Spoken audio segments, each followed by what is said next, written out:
Okay, let's go. Let's go. Oh, come on, try using the pedal on the right. Okay. Yes, yes, yes. Die, die, die, die, die. All right! Oh. Sorry. Knew you'd be round about now, but I just got carried away playing this game. Have you played it? It's fantastic. Okay. Now we're going to talk about something really important to media analysts, sociologists, psychologists, in fact, all of us. We're going to look at what some academics call the effects debate. This debate examines if the media has a detrimental or good effect on society. Issues we'll have a look at are dumbing down, effects on children, perception of self, and advertising.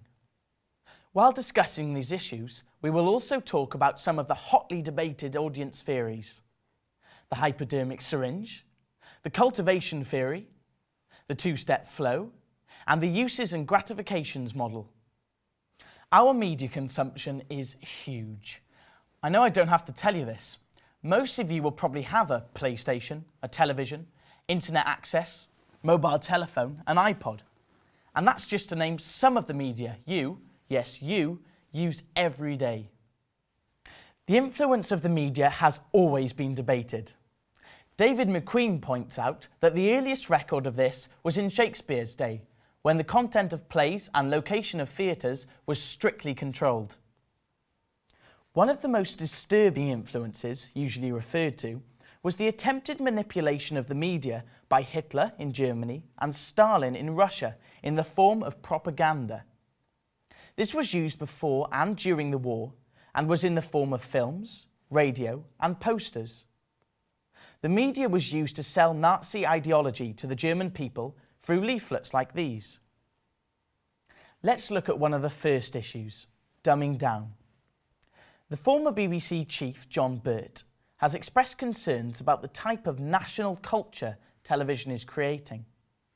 He suggested television is creating a culture, and I quote, where easy cruelty and the desire to humiliate are the norm. Now, this is easy to see with the proliferation of reality programs appearing on our screens and then being written about in magazines and newspapers. Reality programs make stars who fit into our celebrity culture. Humiliation appears to be one of the key components of some of Endemol's productions. Endemol was the company behind Big Brother and appears to always try and outdo their last reality show. A recent excellent example is one of their latest hoax or ambush television programs, Space Cadets. In this, the contestants believe they're going to fly to outer space and live for 5 days in a space station. Channel 4 has spent $5 million on the new programme. Big Brother, Endemol's earlier production, was so successful it generated record viewing figures and revenue for Channel 4, including news coverage and publicity. Generally speaking, we are concerned with mass audience effects. However, it is interesting to note that there are also effects on those participating in these shows. Panorama on BBC has explored the world of reality TV and the effects. They highlighted cases of murder after contestants had been on emotive shows such as Jerry Springer. In fact, on an interview on the show, when Jerry Springer was asked how far he would go, he said that there was no line he wouldn't cross, and is reported to have said, "If I could execute on TV, I would." Ooh, worrying, eh?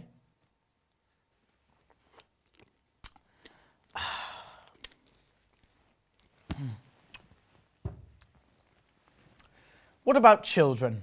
Are they influenced by the media? The main concern is whether the media make children violent or disturbed. In an article in The Times in August 2005, shoot-'em-up video games were claimed to increase aggressive behaviour in children. Now, this was backed by evidence of 20 years of research.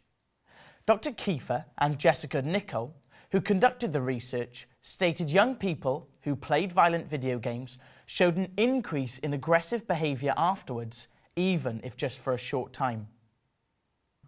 Children are binging on TV and computer games, and this is detrimental to their development. Professor Karen Dill, a psychologist in North Carolina, co-authored the research project. This claimed in 2000 that aggressive behaviour and hostile thoughts are significantly increased in players of violent video games. Now, she claimed that games are even more harmful than TV because they require the gamer to identify with the aggressor in the game. The game provides a learning environment for aggression. Their research found the following. Aggressive behaviour and hostile thoughts rose in males and females after playing games. And long-term exposure to video games disrupts academic achievement.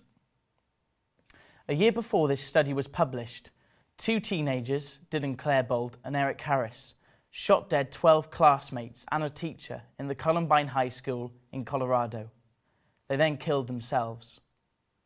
They left behind a recording and described how the slaughter would be just like one of their favourite video games, Doom. Professor Dill wasn't surprised at the recording and pointed out that the game Doom is used to train US Marines in warfare. How violent are video games?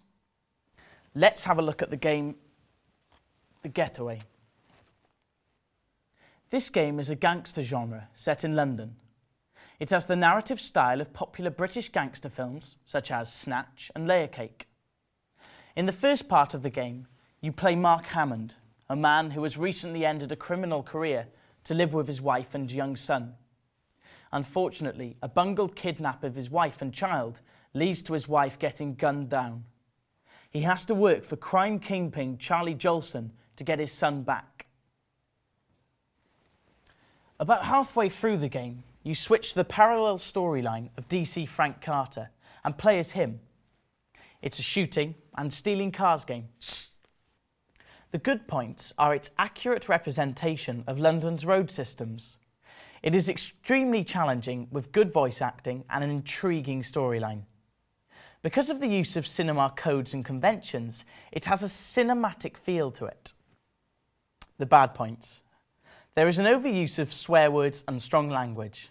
It's violent and bloody and perhaps a little too challenging in gaming skills.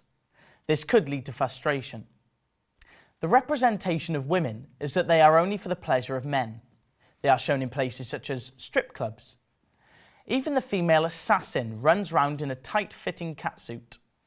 This fits in with the male gaze theory of Laura Mulvey and stereotypes women as sex objects purely for the pleasure of men. Can you believe 22-year-old Alan Menzies told the High Court in Edinburgh that he had become obsessed with the film Queen of the Damned? Now, this story is true. He said it made him want to go out and murder people. He believed that he would be rewarded in the next life and be given immortality. Even my favourite soap has been criticised. EastEnders has been blamed for turning children into bullies. Endless backbiting on soaps is helping to raise aggression, it was claimed at the British Psychological Conference. An article in the Times reported that television soap operas encourage antisocial behaviour in children. These studies and newspaper articles appear to back up the theory of the hypodermic syringe. In simple terms, this is a metaphor. The media is a syringe which injects ideas, attitudes, and beliefs into the audience.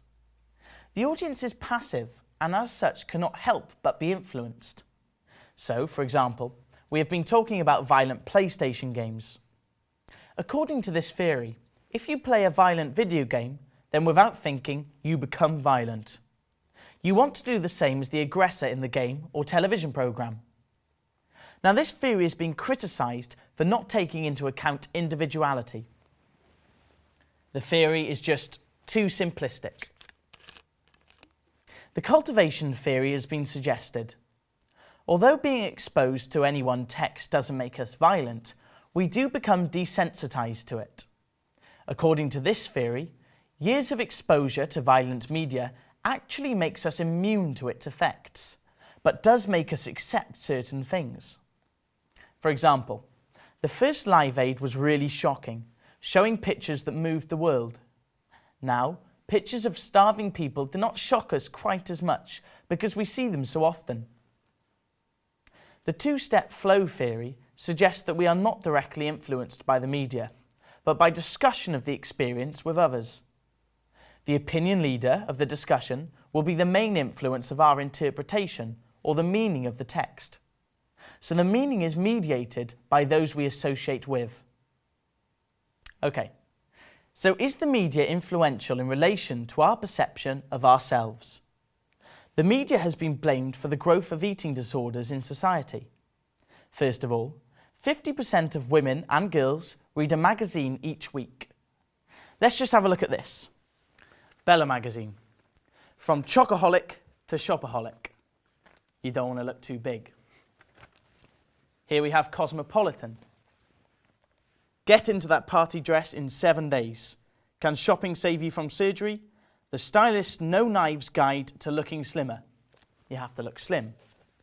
But Heat magazine. Ribs on show. The scary new skinny craze. But you can't look too thin, otherwise your ribs will show.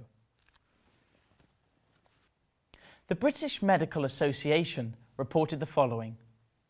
In a media-saturated culture, the argument that long-term exposure can help shape the worldviews of particular sections of the audience is one that merits consideration.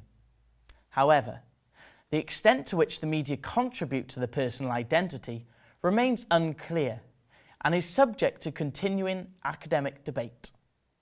The media do not, by their very definition, provide pure experience of the world, but channel our experience of it in particular ways. The emphasis here is that we are all going to interpret the media according to our own individual personalities and situation in life. But we can see in this teenager magazine, the pressure to look good is high. Let's just have a look at these. An ideal body size is also reflected through some of our most famous style icons. Stars such as Paris Hilton and Posh Spice are represented as the perfect role models. But the media swings from one moment to saying how beautiful they are, to the next, saying how they look anorexic. But without doubt, magazines proliferate a whole subculture of dieting. What representations are shown in these magazines? Okay, I think I'm starting to get depressed now.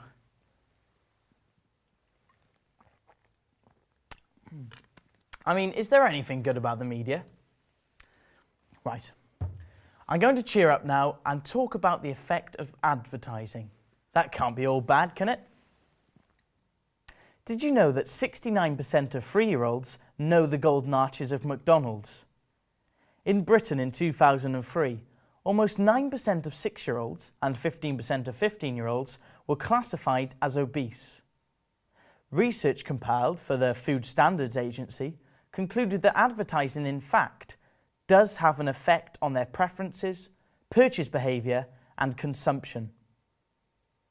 In 2000, Dr. Karen Pine of University of Hertfordshire found that children under 7 who watched the most commercial television asked for the greatest number of gifts in their letters to Father Christmas.